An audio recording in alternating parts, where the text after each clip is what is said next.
Hello guys, today in this video I'm going to show you how to create undeletable file or folder in Windows 10 PC or laptop.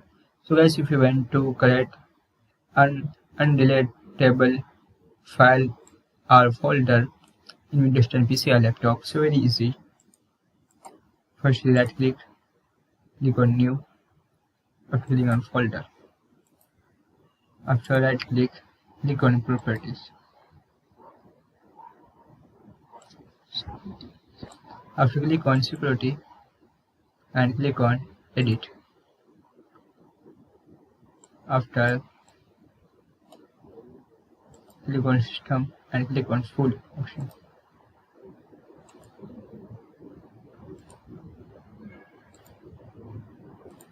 After click on apply, click on OK.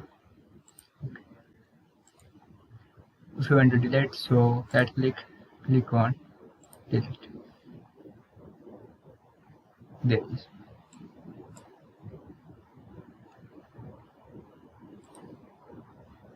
So guys, this is very simple and easy method if you want to create undeletable file or folder in Windows 10 PC or laptop.